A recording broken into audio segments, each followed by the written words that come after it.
साथियों नमस्कार, स्वागत, अभिनंदन। भारतीय संविधान एवं राज्य व्यवस्था के बारे में चर्चा कर रहे हैं। हम पढ़ रहे हैं 1919 का भारत शासन अधिनियम। जैसा कि आप सभी को पता है, 1919 के भारत शासन अधिनियम को हम सीधी व सरल भाषा में मॉन्टेग्यू चेम्सफोर्ड अधिनियम के नाम से भी जानते हैं, जिसके पीछे कारण यह है इस अधिनियम का निर्माण मॉन्टेग्यू व चेम्सफोर्ड दो अलग अलग व्यक्ति हैं, दो अलग अलग पदों पर काम कर रहे हैं। इन दोनों ने मिलकर इस अधिनियम का निर्माण किया। आप सभी को पता है कि मॉन्टेग्यू उस समय भारत सचिव या भारत मंत्री हुआ करता था। भारत सचिव या भारत मंत्री का तात्पर्य यह है, ब्रिटेन की सरकार में एक ऐसा मंत्री होता था, कैबिनेट मंत्री होता था, जिसका काम एक था भारत संबंधी डाटा उपलब्ध करवाना। अगर भारत संबंधी कोई शिकायत है, भारत संबंधी कोई समस्या है, भारत संबंधी कोई सुझाव है, तो वो मंत्री ही देता था। ये एक अलग से विभाग बनाया गया था। चेम्सफोर्ड का नाम आता है। चेम्सफोर्ड आपको पता है 1919 के अधिनियम में चेम्सफोर्ड की भी अहम भूमिका है। और चेम्सफोर्ड क्या है? भारत का वायसराय है। जैसा कि मॉन्टेग्यू भारत सचिव या भारत मंत्री, चेम्सफोर्ड भारत का वायसराय है।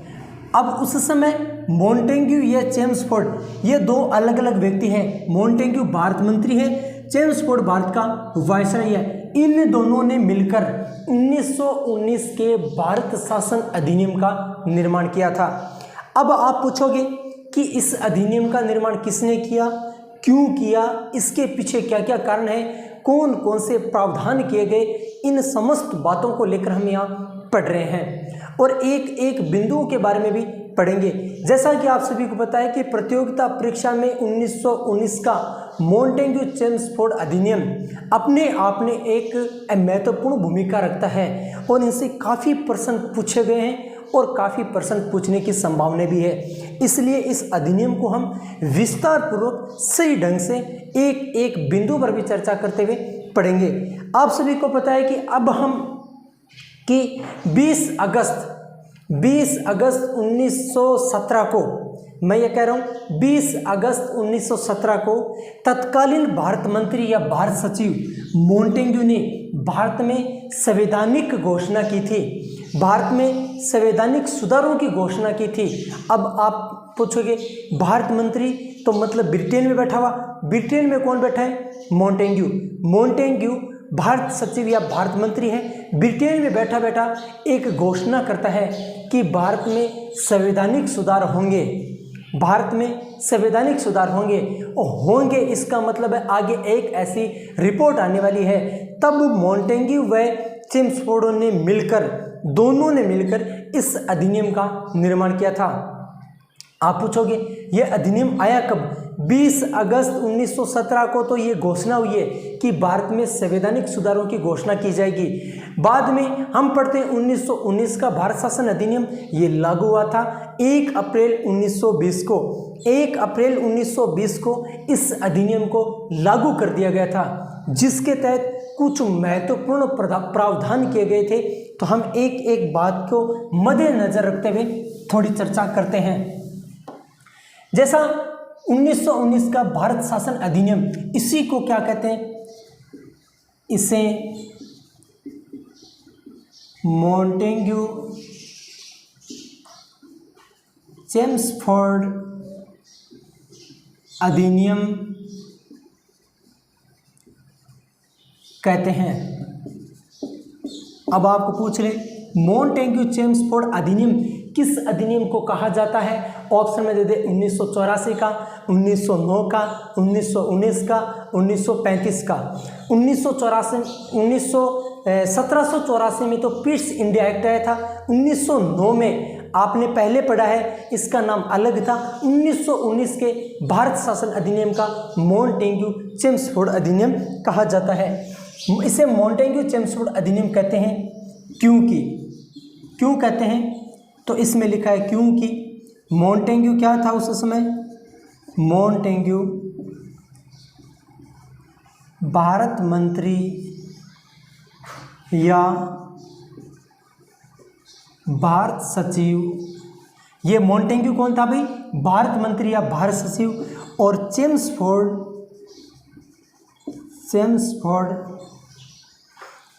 कौन था? भारत का वायसराय, भारत का वायसराय। इसलिए ये लिखना इसलिए महत्वपूर्ण हो गया क्योंकि हमें पता है मॉन्टेग्यू चेम्सफोर्ड अधिनियम के नाम से बुलाते हैं, तो मॉन्टेग्यू व चेम्सफोर्ड के बारे में पता होना बहुत जरूरी है। तो पता कर लिया कि मॉन्टेग्यू उस समय भारत सचिव या भारत मंत्री हुआ करता था और चेम्सफोर्ड उस समय भारत का वायसराय हुआ करता था। अब हम यहाँ बात करते हैं, इसी क्रम में कुछ आगे बातें करते हैं। अब हम इस अधिनियम के कुछ विशेषताओं को पढ़ते थे। 20 अगस्त 1917 को 20 अगस्त 1917 को 20 अगस्त 1917 को तत्कालीन भारत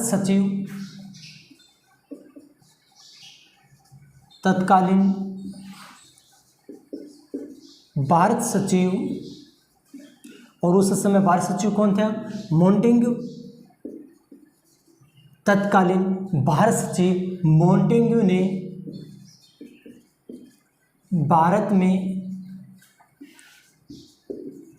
संवैधानिक सुधारों की घोषणा की। संवैधानिक सुधारों की घोषणा की। मॉन्टेग्यू ये कह रहा है कि भारत में संवैधानिक सुधारों की घोषणा होगी। मतलब ये हुआ कि जैसे मोदी सरकार सबसे पहले आई थी, उस समय मोदी जी का एक नारा था, अच्छे दिन आएंगे। इसी प्रकार मॉन्टेग्यू भी क्या कहता है? मॉन्टेग्यू भी कैबिनेट मंत्री है, ये कहता है कि भारत में भी अच्छे दिन आएंगे, एक दिन ऐसा भारत में अच्छा दिन आएगा। तो भारत की जनता को सोचने लगी, यार ये अच्छा दिन कब आएगा? ये बात तो है 20 अगस्त 1917 की, और आप कह रहे हो अच्छे दिन आएंगे। आएंगे कब? कितना और भारतीय लोगों का खून चूसोगे आप? तब अब मॉन्टेग्यू क्या करता है, तो 1919 में ये अधिनियम लागू होने से पहले इसे 20 अगस्त 1917 को तत्कालीन भारत सचिव मॉन्टेग्यू ने भारत में संवैधानिक सुधारों की घोषणा की। अब हम इसी कड़ी में लिखते हैं, इसी प्रकार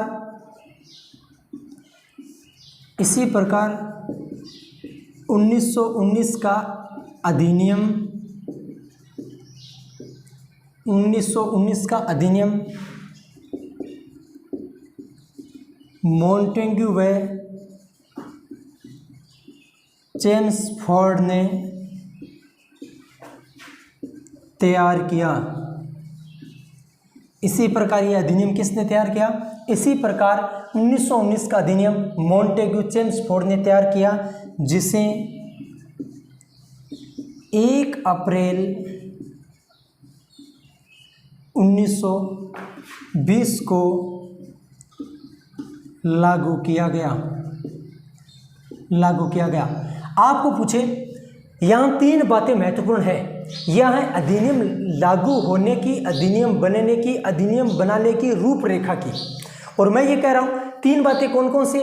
20 अगस्त 1917 को तत्कालीन भारत सचिव कहते हैं कि भारत में संवैधानिक सुधारों की घोषणा की गई। और इसी प्रकार 1900 अधिनियम को किसने तैयार किया? मॉन्टेग्यू व चेम्सफोर्ड ने, और जिसे लागू किया गया 1920 में। 1920 में इस अधिनियम को लागू किया गया था। अब हम इसी क्रम में आगे बढ़ते हैं, प्रावधानों की।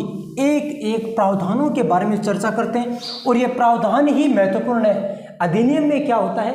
प्रावधान महत्वपूर्ण है, और प्रावधानों में पूछा जाता है निम्नलिखित प्रावधान किस अधिनियम, किस एक्ट के माध्यम में किए गए थे। अब हम एक एक प्रावधान के बारे में चर्चा कर लेते हैं। इसी क्रम में साथियों मैं आपसे निवेदन करना चाहूँगा, आप मेरे YouTube चैनल को सब्सक्राइब कीजिए, लाइक कीजिए, क्लास को लाइक जरूर करें आप, और शेयर तो करें तो बहुत ही अच्छा है, वरना YouTube चैनल को सब्सक्राइब कीजिए। आप सभी जब चैनल को सब्सक्राइब करते हो, लाइक करते हो, तो मुझे एक इसी प्रकार से एक ऊर्जा मिलती है, और जिस ऊर्जा के तहत मैं पढ़ के आपको अच्छा पढ़ाने की कोशिश करता हूँ। तो इसी प्रकार क्या होता है, एक एक प्रावधानों के बारे में चर्चा कर लेते हैं। पहला प्रावधान है, इस अधिनियम की प्रस्तावना में पहली बार उत्तरदायी शासन का उल्लेख किया गया। पहला प्रावधान यह है कि हमें क्या चाहिए? स्वतंत्रता। हमें स्वतंत्रता चाहिए, हमें उत्तरदायी शासन चाहिए। मतलब ये है, ये देश हमारा, ये जनता हमारी, तो शासन भी हमारे ही लोग करने चाहिए। ये नहीं कि ये देश तो हमारा है, ये जनता हमारी है, लेकिन शासन पड़ोसी करें। हमें एक उत्तरदायी शासन, हमें एक ऐसा शासन जो जवाबदेही हो, जो जनता की सोचे, जो जनता के लिए काम करे, जो जनता के लिए कानून बने, जो जनता का रक्षक हो, न कि जनता का भक्षक चाहिए। और यही सबसे पहला और सबसे महत्वपूर्ण उत्तरदायी शासन की स्थापना का हमें क्या दिया गया था? हमें एक लालच दिया गया था कि आपको उत्तरदायी शासन मिलेगा, जिसके तहत आपको शासन प्रक्रिया में आपकी भागीदारी होगी, आपके लोग शासन करेंगे, आपके लोग व्यवस्था बनाएंगे और आपके लोग आपके हितों का संरक्षण करेंगे।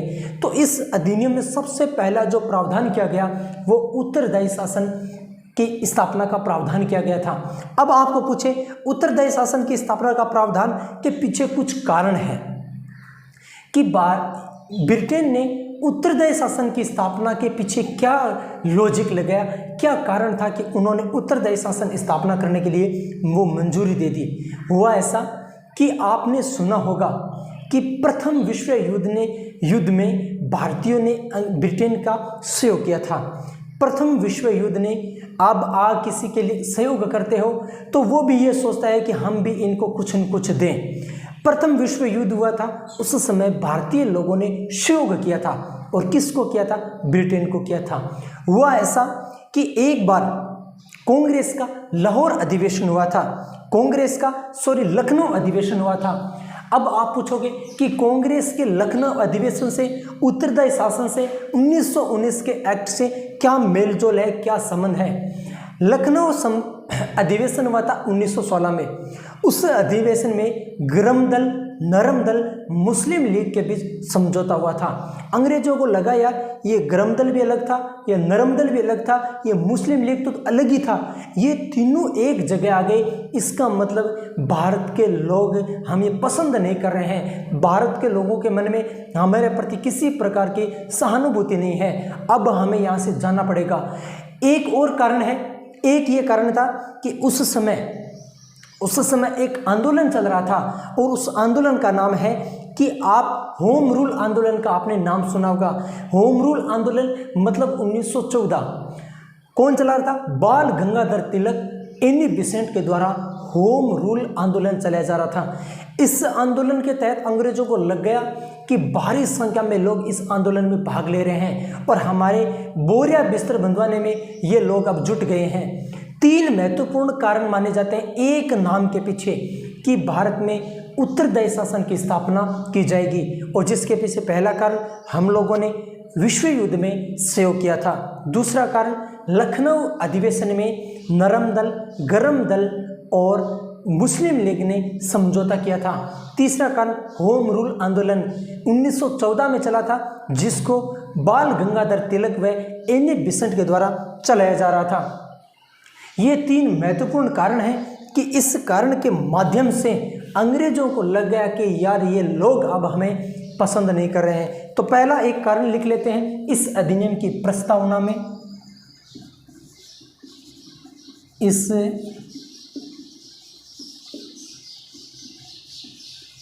अधिनियम की प्रस्तावना में, इस अधिनियम की प्रस्तावना में, इस अधिनियम की प्रस्तावना में पहली बार, इस अधिनियम की प्रस्तावना में पहली बार उत्तरदायी शासन, पहली बार उत्तरदायी शासन की, उत्तरदायी शासन की स्थापना का प्रावधान किया गया।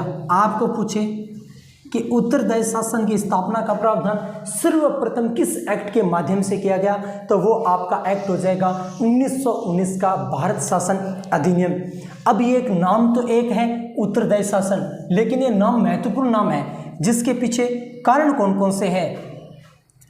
प्रथम विश्व युद्ध में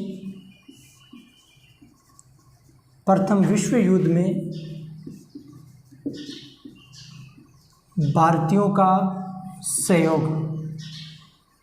इसमें क्या होता है, उत्तरदायी शासन आपको किस प्रकार याद रहे, इसलिए हम विस्तार पूर्वक चर्चा कर रहे हैं। और विस्तार पूर्वक चर्चा करने के पीछे कारण ये है, ये अधिनियम महत्वपूर्ण है। प्रथम विश्व युद्ध में भारतीयों का सहयोग। दूसरा है लखनऊ अधिवेशन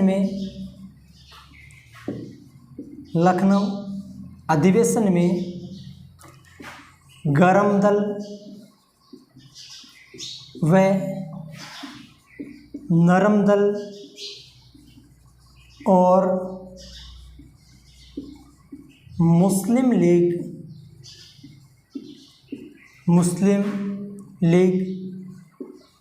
के मध्य समझौता। आपको पूछे, ये प्रश्न पूछा गया है, वो कौन सा अधिवेशन जिसमें मुस्लिम लीग, गरम दल, नरम दल के मध्य समझौता हुआ था, वो लखनऊ का अधिवेशन माना जाता है। इसी अधिनियम में समझौता हुआ था। तीसरा कारण है होम रूल आंदोलन। और आपको पता है ये होम रूल आंदोलन 1914 से चल रहा था और इसको चला रहे थे बाल गंगाधर तिलक व एनी बिसेंट। ये आपका था उत्तरदायी शासन की स्थापना का प्रावधान। आप सभी को पता है उत्तरदायी शासन की स्थापना का प्रावधान सर्वप्रथम 1919 के अधिनियम में यह प्रावधान किया गया था, जिसके पीछे कारण यह है लखनऊ अधिवेशन हुआ। उस अधिवेशन में गरम दल व नरम दलों का एक हो जाना और इसके अलावा प्रथम विश्व युद्ध में भारतीयों द्वारा सहयोग। इसके अलावा तीसरा प्रावधान होम रूल आंदोलन 1914 में चल रहा था, बाल गंगाधर तिलक व एनी बिसेंट के द्वारा चला रहा था। तीन कारणों के पीछे अंग्रेजों ने यह सोच लिया कि भारतीयों को उत्तरदायी शासन की उपलब्ध करवाया जाएगा। अब इसके अलावा दूसरा कौन सा प्रावधान है? पहला प्रावधान पढ़ लिया, और ये पहला प्रावधान पढ़ लिया नहीं, इसको याद करना है, उत्तरदायी शासन की स्थापना का प्रावधान। दूसरा, अब इसी क्रम में हम पढ़ते हैं कि आपको पता है प्रांतों में द्वैत शासन लगाया गया था। प्रांतों में द्वैत शासन किस अधिनियम में लगाया था? प्रांतों में उत्तरदायी शासन कब लगाया गया था? तो ये दोनों की दोनों बातें महत्वपूर्ण है, और ये दोनों बातें इतनी महत्वपूर्ण है कि प्रतियोगिता परीक्षा में यहाँ से प्रश्न उठता है और यहाँ से उठने की संभावनाएं है। पहले हम लिखते हैं इस एक्ट के माध्यम से, इस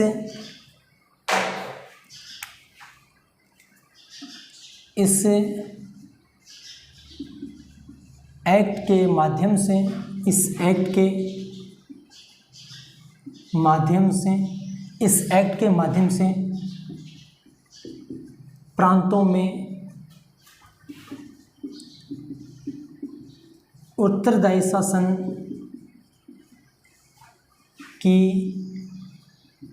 स्थापना। दूसरा, इसी क्रम में लिखें इस एक्ट में प्रांतों में द्वैत शासन का प्रावधान। यहाँ दो बातें महत्वपूर्ण हैं। आपको पूछे प्रांतों में उत्तरदायी शासन की स्थापना का प्रावधान, तो भी 1919 का एक्ट आएगा। प्रांतों में द्वैत शासन की स्थापना का प्रावधान, तो भी 1919 का एक्ट आएगा। ये बातें आपको स्टार लगा के याद होनी चाहिए, क्योंकि यहाँ से प्रश्न पूछे जाने की बहुत ज़्यादा संभावना रहती है। इसी क्रम में हम बातचीत करें तो आप सभी को पता है कि सांप्रदायिक निर्वाचन प्रणाली की शुरुआत 1909 के अधिनियम के माध्यम से हुई। आप सभी को पता है कि 1909 के अधिनियम के माध्यम से सांप्रदायिक निर्वाचन प्रणाली की शुरुआत की गई थी। अब हम पढ़ेंगे कि 1919 के अधिनियम में सांप्रदायिक निर्वाचन प्रणाली का विस्तार किया गया था। मतलब यह हुआ कि पहले सांप्रदायिक प्रणाली को छोटे रूप में लागू किया गया था, अब इसको विस्तार रूप से लागू किया जाएगा। मतलब अनेक जातियों को इस सांप्रदायिक निर्वाचन प्रणाली में भागीदारी मिलेगी। जैसे भारतीय ईसाई हो गए, जैसे यूरोपियन हो गए, जैसे आंग्ल भारतीय हो गए, इन लोगों को भी सांप्रदायिक निर्वाचन प्रणाली में जोड़ा जाएगा। आपको पूछे सांप्रदायिक निर्वाचन प्रणाली की शुरुआत 1909 का अधिनियम सांप्रदायिक प्रणाली में विस्तार किया गया 1919 के अधिनियम के माध्यम से। इसमें क्या किया गया, काफ़ी लोगों को, काफ़ी जनता को, काफ़ी समुदायों को इसमें जोड़ा गया था। अब हम पढ़ते हैं कौन कौन से समुदाय को जोड़ा गया। तो पहले लिख लेते हैं, इस एक्ट में सांप्रदायिक निर्वाचन प्रणाली, सांप्रदायिक निर्वाचन प्रणाली, इस एक्ट में सांप्रदायिक निर्वाचन प्रणाली का विस्तार किया गया, विस्तार किया गया। आप पूछे सांप्रदायिक निर्वाचन प्रणाली का विस्तार किस एक्ट में किया गया, तो सांप्रदायिक निर्वाचन प्रणाली का विस्तार 1919 के एक्ट के माध्यम से किया गया था, जिसके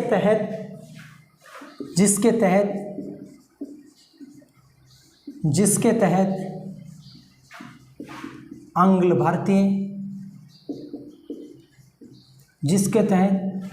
भारतीय, भारतीय ईसाई, यूरोपियन, आंग्ल भारतीय, भारतीय ईसाई, यूरोपियन सिखों को शामिल किया गया, सिखों को शामिल किया गया, सिखों को शामिल किया गया। यहाँ ये जो आप बोर्ड में जो सामने देख रहे हो, इसमें एक बात महत्वपूर्ण है। जैसा कि मैंने पहले बता दिया, सांप्रदायिक निर्वाचन प्रणाली की शुरुआत की बात करें 1909 का अधिनियम माना जाता है, लेकिन सांप्रदायिक निर्वाचन प्रणाली को विस्तार पूर्वक इसको इस क्षेत्र का बढ़ावा दे दिया गया। इसमें सिखों को शामिल किया गया, इसमें भारतीय ईसाइयों को शामिल किया गया, इसमें यूरोपियन लोगों को शामिल किया गया, इसमें आंग्ल भारतीयों को शामिल किया गया था। तब मतलब यह हुआ कि इस एक्ट में सांप्रदायिक निर्वाचन प्रणाली का विस्तार किया गया, और जिसके तहत आंग्ल भारतीय, भारतीय ईसाई, यूरोपियन सिखों को शामिल किया गया। तो मतलब इतनी जातियों को किसमें शामिल किया गया, भारतीय सांप्रदायिक निर्वाचन प्रणाली में शामिल किया गया। इसी क्रम में हम बातचीत करें कि अब तक इससे पहले कोई भी अधिनियम आया हुआ, कोई भी एक्ट आया, हमने ये नहीं पढ़ा कि महिलाओं को मत देने का अधिकार था। इस अधिनियम में महिलाओं को मत देने का अधिकार दिया गया। ये भी बात बहुत महत्वपूर्ण बात है। आपको प्रश्न पूछे कि सर्वप्रथम महिलाओं को मत देने का अधिकार किस एक्ट में दिया गया, तो यहाँ आपको याद रखने वाली बात यह है 1919 का भारत शासन अधिनियम, मोंटेग्यू चेम्सफोर्ड सुधार अधिनियम। इसमें दोनों नाम कहीं भी आ सकते हैं, इसलिए आपको दोनों नाम याद होने चाहिए, जिससे आपका प्रश्न गलत नहीं हो। तो हमारा इसी क्रम में आगे कौन सा प्रावधान है, इस अधिनियम में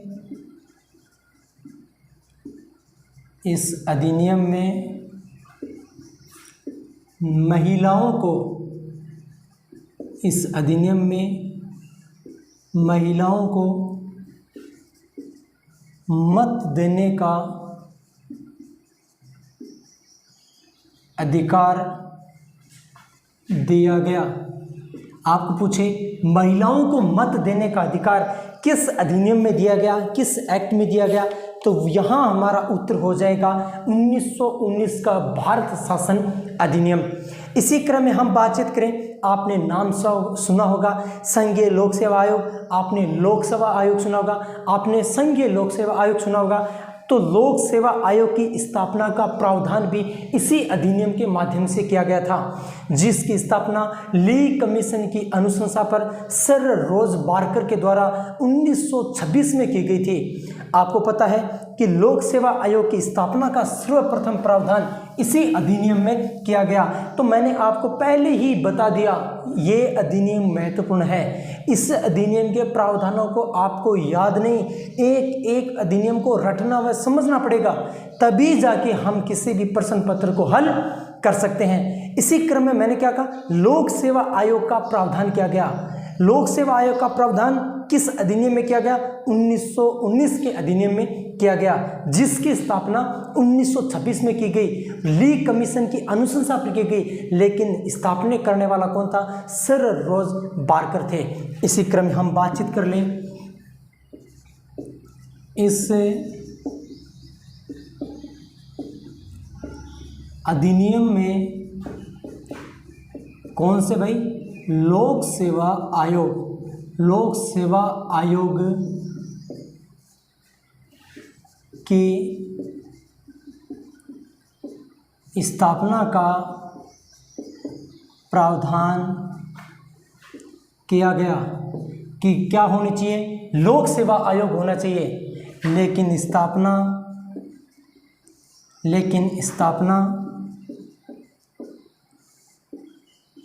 ली कमीशन की सिफारिश पर 1926 में सर रोज बारकर ने की थी। ये लो सा पूरा बायोडाटा। अब अभी इसी प्रकार अगर आपको समझ में नहीं आ रहा है या मैं जो बातें बता रहा हूँ आपको नहीं आ रहा है, इसका मतलब आपको कुछ मेहनत और करनी पड़ेगी। मैं तो पूरी कोशिश कर रहा हूँ कि आपको एक एक चीज़ याद हो। मैं ये कह रहा हूँ इस अधिनियम में लोक सेवा आयोग का प्रावधान किया गया। इस अधिनियम में किसका प्रावधान किया गया? लोक सेवा आयोग का। लेकिन स्थापना किसमें? ली कमीशन की सिफारिश पर की गई थी। आपको पूछे लोक सेवा आयोग की स्थापना का प्रावधान 1919 का अधिनियम, स्थापना किस कमीशन की सिफारिश पर? ली कमीशन की सिफारिश किसने की? सर रोज बारकर ने। कब की? 1926 में। यह है एक तरीके से सिस्टमेटिक ढंग से व्यवस्थित रूप से पढ़ने का जरिया। अब इसमें हमें लोक सेवा आयोग के बारे में समस्त बातें यहाँ हमें देख ली। इसी क्रम में हम बातचीत करेंगे कि आगे इस अधिनियम में देशी रियासतों, अब महिलाओं को मत देने का अधिकार आपने दे दिया, आपने और भी चीज़ें कर दी, लेकिन देशी रियासत कहते हैं कि अरे हमारे बारे में तो कुछ सोचो। मॉन्टेग्यू चेम्सफोर्ड को कौन कहता है? देशी रियासत कहता है। देशी रियासत कहते हैं कि ये जो जिस क्षेत्र पर अंग्रेजों का स्थापत्य है, अंग्रेजों का आधिपत्य है, उस क्षेत्र की सोच रहे हो। देशी रियासतों के बारे में कुछ सोच ही नहीं रहे हो। देशी रियासतों की भी समस्या है। तो इस एक्ट के माध्यम से देशी रियासतों की तरफ भी देखा गया था। क्या देखा गया था? देशी रियासतों को समस्या निवारण हेतु नरेंद्र मंडल की स्थापना की गई थी। आप सभी को पता है नरेंद्र मंडल के अध्यक्ष महाराजा गंगा सिंह रहे हुए हैं। आप कभी को पूछे कि ये नरेंद्र मंडल कौन है, तो नरेंद्र मंडल एक ऐसा मंडल बनाया गया था जिसके अधीन कौन आता था? देशी रियासतों के राजा महाराजा आते थे। तो इस अधिनियम में देशी रियासतों की समस्या निवारण हेतु नरेंद्र मंडल की स्थापना का प्रावधान किया गया था। इसी क्रम में हम बातचीत कर लेते हैं, सबके बारे में भी बातचीत कर ली तो इसी अधिनियम के बारे में भी बातचीत और कर लेते हैं। इस एक्ट में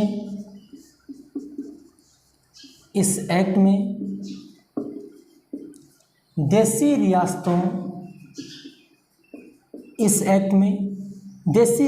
के समस्या निवारण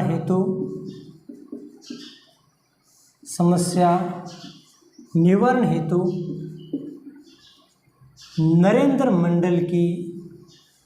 नरेंद्र मंडल का प्रावधान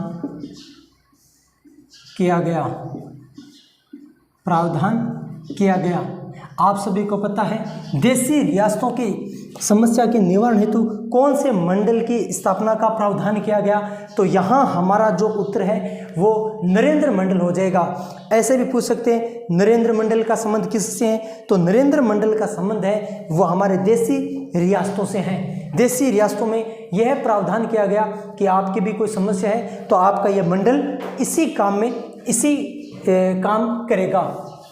तो ये हमारा था नरेंद्र मंडल। इसी क्रम में आज हम आगे चर्चा कर लेते हैं। ये कहा गया, क्या कहा गया कि 1919 का अधिनियम बन गया, ठीक है कोई बात नहीं। अब ये हुआ कि इस अधिनियम के बाद इस अधिनियम में लागू करने के बाद ये प्रावधान किया गया साथ में कि 10 वर्ष के बाद में इस अधिनियम की समीक्षा की जाएगी। मतलब ये हुआ, जो आपने अधिनियम, जो ये योजना लागू की है, जैसे कोई योजना लागू होती है, उस योजना को लागू करने के बाद में एक कमेटी बैठती है, एक आयोग बनता है कि यार ये जो योजना आपने लागू की है, ये योजना कितनी साकार है, कितनी कारगर है, कितने इसके गुण हैं, कितने अवगुण हैं, इसकी समीक्षा करने के लिए एक कमेटी या आयोग बनता है। इसी प्रकार ये प्रावधान किया गया। ये 1919 का जो अधिनियम है, इस अधिनियम को लागू करने के बाद में इसके 10 वर्ष बाद एक आयोग आएगा और ये आयोग इसकी समीक्षा करेगा। किसकी? 1919 के अधिनियम की, कि ये अधिनियम कैसा रहा, इसके क्या गुण हैं, क्या अवगुण है, इस अधिनियम में भारतीय जनता को क्या फ़ायदा हुआ, अंग्रेजों को क्या फ़ायदा हुआ, लोगों ने क्या महसूस किया, लोगों ने कितना इसका सुख हुआ, कितना इसका दुख हुआ। तो ये 1919 के अधिनियम में हम बातें कर लेते हैं कि 1900 इस अधिनियम की समीक्षा 10 वर्ष बाद करने का प्रावधान किया गया। इस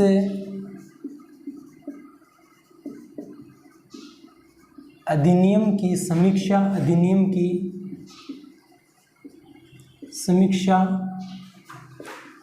10 वर्ष बाद करने का प्रावधान किया गया। अब आप पूछोगे कि इस अधिनियम की समीक्षा 10 वर्ष बाद करने का जो प्रावधान किया गया, क्या यह सही है या ऐसे ही अंग्रेज लोग गोली दे रहे थे? अंग्रेज लोगों ने जो प्रावधान किया था, इसकी समीक्षा करने हेतु 1927 में कौन सा कमीशन आया था? साइमन कमीशन भारत आया था, जिसको आप सवेत कमीशन भी कहते हैं। तो इस 1919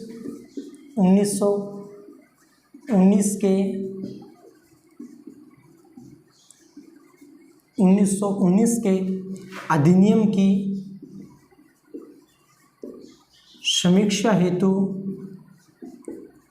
1927 में साइमन कमीशन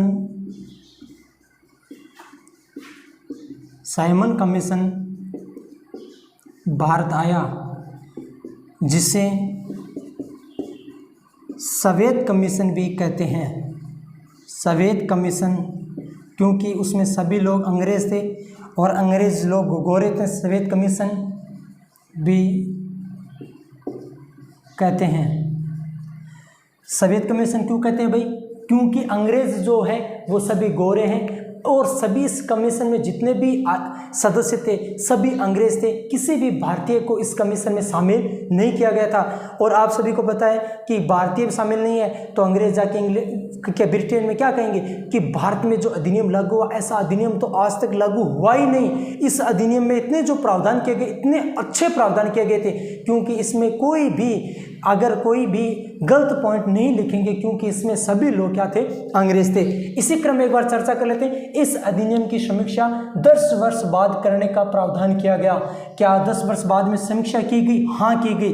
1919 के अधिनियम की समीक्षा हेतु 1927 में साइमन कमीशन भारत आया, जिसे सवेत कमीशन भी कहा जाता है। इसी क्रम में अब हम बातचीत करेंगे।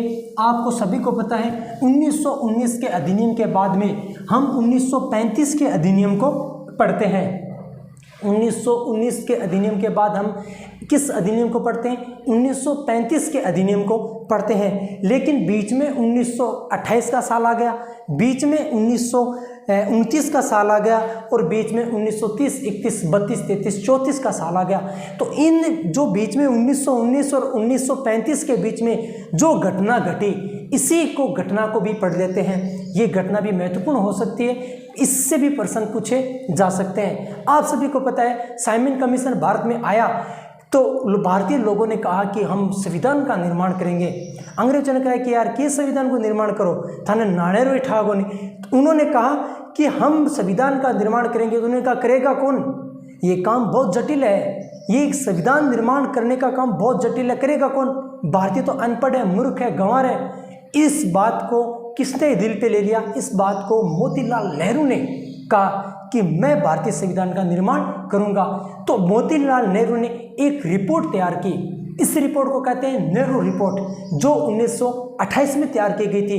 मतलब यह हुआ कि भारतीय लोगों द्वारा भारत के संविधान का निर्माण करने के लिए सबसे पहला कदम किसने उठाया?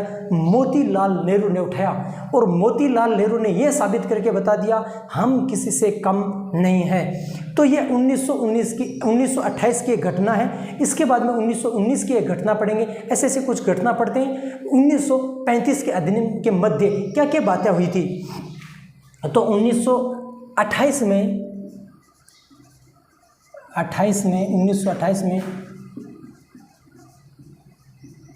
मोतीलाल नेहरू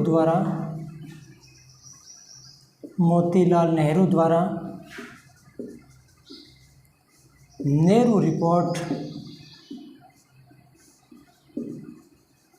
तैयार की गई।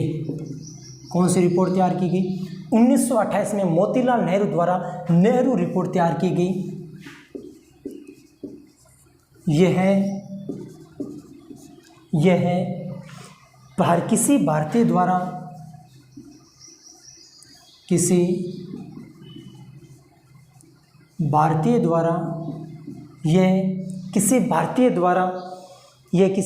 द्वारा संविधान निर्माण की दिशा में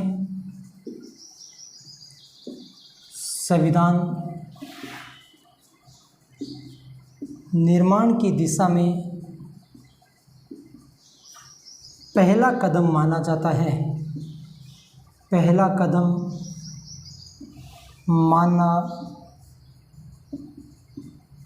जाता है। आप सभी को पता है ये किसी भारतीय द्वारा संविधान निर्माण की दिशा में पहला कदम माना जाता है।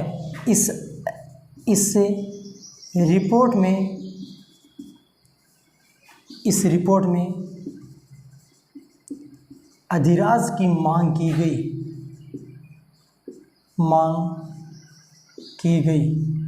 ये 1928 की एक महत्वपूर्ण घटना मानी जाती है। 1928 में मोतीलाल नेहरू द्वारा नेहरू रिपोर्ट तैयार की गई। अब आपको यहाँ थोड़ा सा दिमाग लगाने की आवश्यकता है। नेहरू रिपोर्ट का मतलब यह नहीं जवाहरलाल नेहरू ने तैयार की। नेहरू रिपोर्ट किससे संबंधित है? मोतीलाल नेहरू से संबंधित है। मोतीलाल नेहरू ने नेहरू रिपोर्ट को तैयार किया था। 1928 में तैयार किया गया था। और इस रिपोर्ट में किसी भारतीय द्वारा संविधान निर्माण की दिशा में पहला कदम माना जाता है। इस रिपोर्ट में अधिराज शब्द की मांग की गई थी। अब आपको एक छोटी सी बात मैं बता देता हूँ। आपको जो ब्लैक बोर्ड पे, जो सामने व्हाइट बोर्ड पे जो चीज़ें दिख रही हैं, इसमें से 3 प्रश्न पूछे गए हैं। उन तीनों प्रश्नों के बारे में आपको मैं बताता हूँ कौन कौन से प्रश्न पूछे गए थे। आपको अचंभा होगा, ये मोतीलाल नेहरू रिपोर्ट किसने तैयार की? इसका उत्तर था मोतीलाल नेहरू ने। अब ये प्रश्न पूछा गया था किसी भारतीय द्वारा संविधान निर्माण की दिशा में पहला कदम माना जाता है। नेहरू रिपोर्ट 1928 के मोतीलाल नेहरू, किसी भारतीय द्वारा संविधान निर्माण की दिशा में पहला कदम जिसने उठाया, मोतीलाल नेहरू ने। कब उठाया? 1928 में उठाया गया था। किस में उठाया था? नेहरू रिपोर्ट में। एक बार प्रश्न ये पूछा गया था किस एक्ट में किस अधिराज की मांग की गई थी? मतलब किस रिपोर्ट में अधिराज की मांग की गई थी? मतलब नेहरू रिपोर्ट तैयार की, उसमें मोतीलाल नेहरू कहते हैं हमें अधिराज चाहिए, हमें स्वतंत्रता चाहिए, हमें कुछ स्वायत्तता चाहिए। अब आगे क्या होगा? मोतीलाल नेहरू ने 1928 में नेहरू रिपोर्ट तैयार कर दी। ये संविधान निर्माण की दिशा में पहला भारतीय ने कदम उठाया था और इसमें अधिराज शब्द की मांग की गई थी। ये बात किसको पसंद नहीं आई? ये पंडित जवाहरलाल नेहरू को बातें पसंद नहीं आई। वो ऐसा 1928 के बाद में जो वर्ष आता है वो आता है 1929 का। 1929 में लाहौर का एक अधिवेशन हुआ था। ये बातें महत्वपूर्ण बातें हैं। लाहौर का अधिवेशन किस वर्ष हुआ था? 1929 में हुआ था। किसकी अध्यक्षता में किया गया था? पंडित जवाहरलाल नेहरू की अध्यक्षता में किया गया था।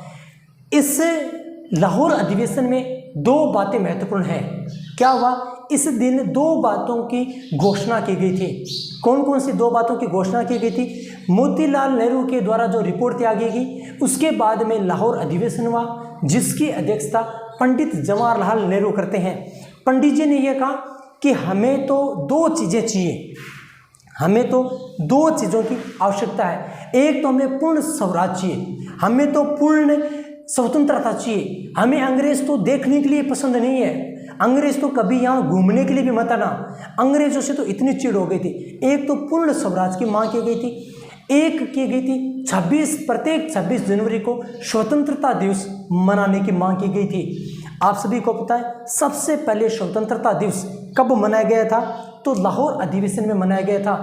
लाहौर अधिवेशन में 26 जनवरी को स्वतंत्रता दिवस मनाने के पीछे जो कारण था कि हम हर साल की 26 जनवरी को स्वतंत्रता दिवस मनाएंगे, झंडा फहराएंगे, राष्ट्रगान गाएंगे, हम लोगों को आज़ादी की पाठ सुनाएंगे।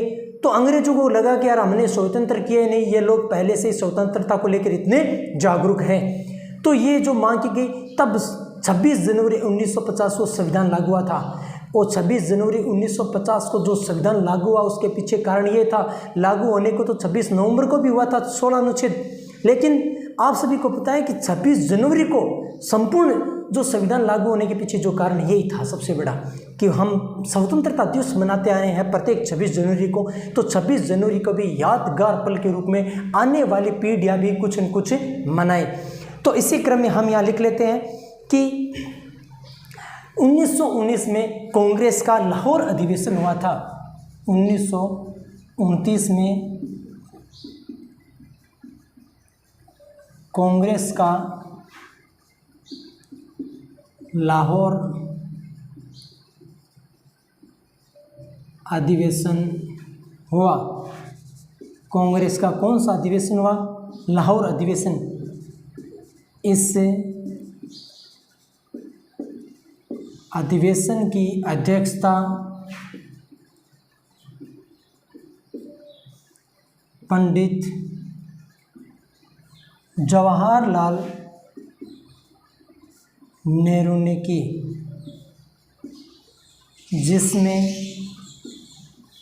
जिसमें पहला यह है पूर्ण स्वराज की मांग, पूर्ण स्वराज की मांग, और दूसरा प्रत्येक 26 जनवरी को स्वतंत्रता दिवस मनाना। अब ये 1929 की महत्वपूर्ण घटना मानी जाती है। 1929 में क्या हुआ था? लाहौर का अधिवेशन हुआ था जिसकी अध्यक्षता जवाहरलाल नेहरू ने की थी। लाहौर के अधिवेशन की अध्यक्षता किसने की? जवाहरलाल नेहरू ने। हुआ कब? लाहौर में हुआ। और लाहौर कहाँ है? उस समय भारत में था, अभी आज कहाँ है? पाकिस्तान में है। ये 1929 की बात है, 31 दिसंबर की बात है। इस अधिवेशन की अध्यक्षता पंडित जवाहरलाल नेहरू ने की। इसमें दो बातें महत्वपूर्ण है, पूर्ण स्वराज की मांग, अधिराज की मांग मोतीलाल नेहरू ने की थी, लेकिन जवाहरलाल नेहरू ने कहा कि हमें छोटी मोटी स्वतंत्रता की आवश्यकता नहीं है, हमें तो पूर्ण रूप से आज़ादी चाहिए, पूर्ण रूप से स्वतंत्रता चाहिए। तो यहाँ पूर्ण स्वराज की मांग की गई थी। प्रत्येक 26 जनवरी को स्वतंत्रता दिवस मनाना, हर 26 जनवरी को हम स्वतंत्रता दिवस मनाएंगे। ये जो महत्वपूर्ण बातें की गई थी, ये की गई 1929 में लाहौर अधिवेशन में की गई थी। अब हमने 1928 के बारे में चर्चा कर ली, 1929 के अधिवेशन के बारे में चर्चा कर ली। हुआ ऐसा कि देश आज़ादी की तरफ बढ़ रहा था। अब छोटी सी एक और 2-3 बिंदु है, उस पर भी चर्चा कर लेते हैं। आप सभी को पता है कि ये जो आप अधिनियम आपने पढ़ा है, ये एक्ट आपने पढ़ा है 1919 का जो मॉन्टेग्यू चेम्सफोर्ड सुधार अधिनियम पढ़ा है, 1919 का भारत शासन अधिनियम पढ़ा है। ये आपको कैसा लगा? ये आपको कैसा लगा? ये भारत को कैसा लगा? आने वाली पीढ़ियों को कैसा लगेगा? और पीछे वाली पीढ़ियों को कैसा लगा? जिसमें 2-3 स्टेटमेंट है, उनको भी हम देख लेते हैं। बाल गंगाधर तिलक क्या कहते हैं? हमारा नाम है बाल गंगाधर तिलक। इस एक्ट को लेकर बाल गंगाधर तिलक का कहना है ये बिना सूरज का सवेरा है। ये बिना सूरज का क्या है, यह है बिना सूरज का सवेरा है। ये बिना सूरज का सवेरा है। ये बात किसने की गई?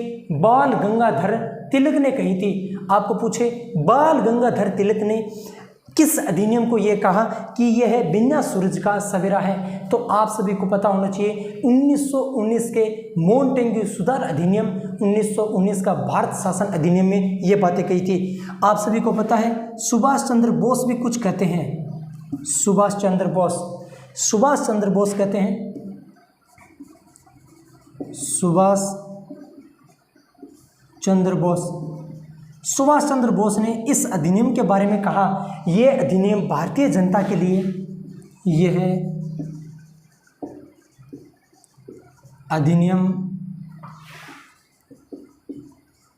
भारतीय जनता के लिए, यह अधिनियम भारतीय जनता के लिए नवीन गठबंधन का निर्माण किया। नवीन गठबंधन का